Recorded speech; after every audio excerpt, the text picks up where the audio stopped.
ত্রয়োদশ জাতীয় সংসদ নির্বাচন সামনে রেখে ভোটের মাঠে প্রতিদ্বন্দ্বিতার বিষয়ে বিএনপি নেতৃত্বাধীন ফ্যাসিবাদ বিরোধী যুগপৎ আন্দোলনের শরিকদের প্রতীক্ষার অবসান এবার শেষ হতে যাচ্ছে। মিত্রদের জন্য কতটি আসন ছাড়া হবে তা নিয়ে শুক্রবার কিংবা শনিবার চূড়ান্ত সিদ্ধান্ত জানাতে পারে প্রধান শরিক বিএনপি। তবে যেসব আসনে জটিলতা রয়েছে সেগুলো চূড়ান্ত করতে আরও কিছুটা সময় নিতে পারে।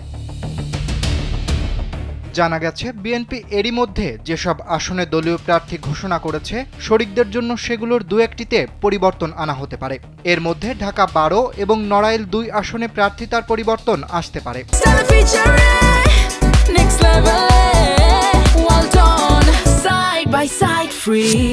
অন্যদিকে গণতন্ত্র মঞ্চের শীর্ষ 3 নেতা সমর্থন পেতে পারে বিএনপির। দলটির সংশ্লিষ্ট দায়িত্বশীল একাধিক সূত্রে এমন তথ্য জানা গেছে।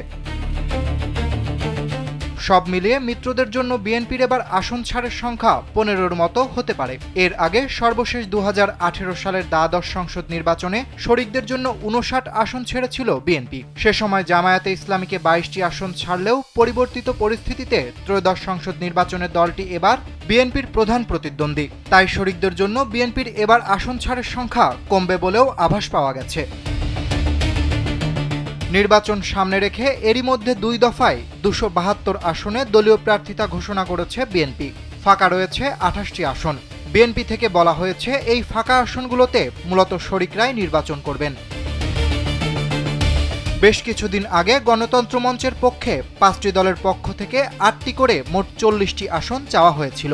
তবে সর্বশেষ বৈঠকে বিপ্লবী ওয়ার্কার্স পার্টির পক্ষ থেকে মোট 6টি আসন নিয়ে আলোচনা হলেও মূলত সাধারণ সম্পাদক সাইফুল হকের আসনটির উপর জোর দিয়েছে দলটি।